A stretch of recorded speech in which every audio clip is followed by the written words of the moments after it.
If you find it difficult to gain and finish hours-long 8 to 10 podcasts per week, please subscribe to most advanced, featured, and accurate quick podcast summaries on Apple Podcasts, Spotify, and YouTube. You can start with free trial, which lets you listen all the podcasts, and later, just for the price of candy in most places. Mohsen Sazegara, the founder of the Islamic Revolutionary Guard Corps, sat down for a rare 2-hour interview, sharing his backstory and the history of the organization. He recalled the days in Neufchâteau, Paris, where he and Khomeini planned the revolution, thinking they would have a long battle with the Shah's regime and the US. However, the revolution succeeded in just 3 months and the idea of a people's army was born.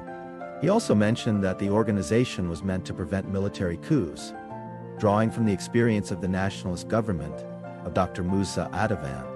Sazegara shared that he was one of the writers of the IRGC's charter and was part of the Provisional Board of Commanders. He noted that he only spent 3 months with the IRGC, as he didn't enjoy the work and preferred journalism.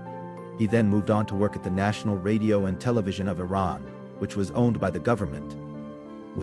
During his time with Khomeini in Neufchâteau, Sazegara was surrounded by other prominent figures, including Dr. Ibrahim Yazdi, who would later become the foreign minister.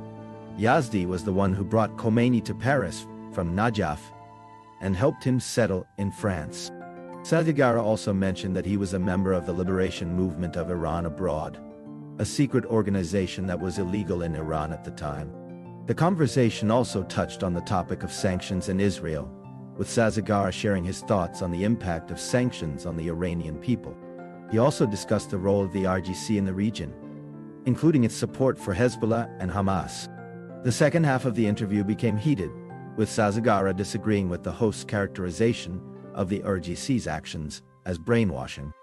Despite the tension, the interview provided a unique glimpse into the mind of the IRGC's founder and the history of the organization.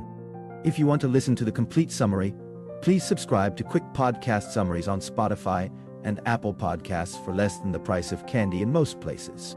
Happy listening!